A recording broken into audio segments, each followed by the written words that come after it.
can you give me some tips? It's too funny. Of course, you know, here's my cell phone, here's my house number. If you can't get a hold of me, here's China's number. All because the cop pulled him over. Thank God. He came up to me in convention. He's actually here. That's awesome.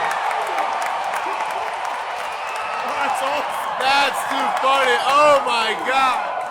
Cop pulled him over and asked him how fast. Do you know how fast you were going? Then he realized he was a top millennial in Primerica and asked for advice. That's too funny. What a story. That's pretty funny. Talking on his cell phone. Man, that blew me away. I was like, oh my. That's why I know God has me here, man. I'm telling you. He always has my back. Hey, let me tell you something. This is powerful. I seen this, it blew me away. I had to share with you because you are the future of this company. I remember being where you're at in 2009, which is a big dream with both. And when I seen this, I'm like, this defines the next generation.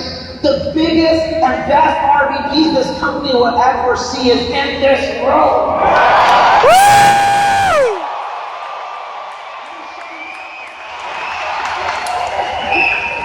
Let me show you something, guys. This is pretty cool. Look, that's a bar of iron. And look at this. The cost of that is $5. But when made into horseshoes, it's went up to $10. When made into needles, it's went up to $350. When made into springs for watches, its value increased to $250,000. Wow. See, guys, you gotta think about this. What pounding did the steel bar have to endure to make it worth this much? Think about this. But the more it was shaped, hammered, pounded, put through fire, and polished, the greater its value. Let me tell you something, that's us. Alex talked about adversity, and we gotta look at it this way. See, losers see adversity and they make it a bigger problem. Winners see adversity as a gift. I promise you, every single adversity we've gone through has always made us better. And because amazing mentorship, you are who you hang around with, right guys? I love what Mike Sharp said, there's no victims here. We're in America, we're in Primerica. And guys, let me tell you something. All of us, like, I hate those people who are like, oh, you know what? I'm just waiting on God. I'm waiting on God. No. God's waiting on you. Damn straight. It's how you look at it. And what to tell you guys, if you see adversity as a gift, like, oh, this is God. Can you hold this for a second? This is God shaping me up. This is God polishing me. He wants me to get better. This is a test. I'm ready to pass that test and come for my blessing. How many guys are ready to be molded and shaped?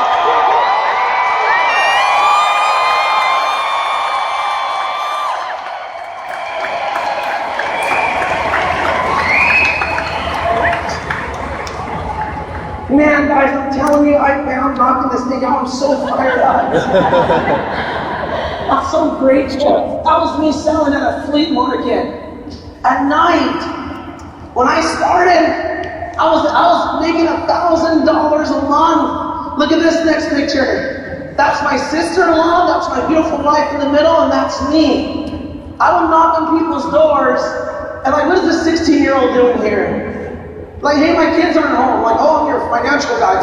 Yeah, right. And close the door on me. But man, you know, I used to sit down with people, and they used to tell me, you should not do Primerica. You're too young. This is not for you. And I wanted to close, right, guys? So I agreed with them. Like, okay, yeah, it's going to be $125. You're right. Inside of me, I had such a fire. Because these two girls were counting on me. Mom moved in with us when she was only 13 years old. Franny moved in with me when she was 18 years of age. They were counting on me. This is all we had. My little brother, Johnny Arizona, that's a regional leader that's here, he was counting on me to be a great example. And man, it's just unbelievable, guys. Look, now she's a power builder ring wearer. She's an RVD here. That young lady's married to a double stud. My gosh.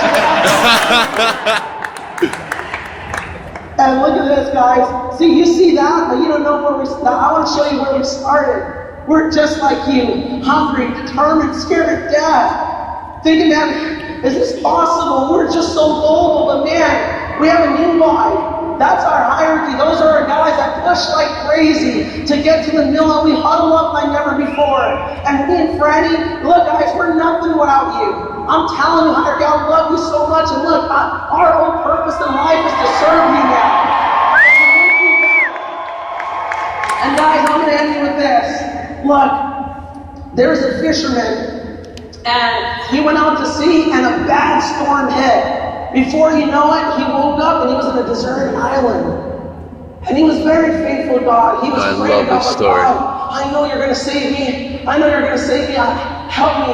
And he's like, you know what? He was getting blisters because it was so hot. So he built a hut. And after he built his hut, because he was working all day, he got very hungry. So he went out to go find some food. As he went out to go find some food, he came back, and the worst thing imaginable.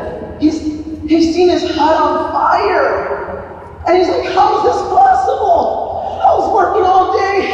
I'm hungry. You know, God, why would you let this happen to me? He got on his knees, and he started praying to God. He's like, God, why? God, why? Why would you let this happen to me? You know, first the storm, now this. And he just passed out. He gave up. 2 hours later, he heard a big ship coming. It was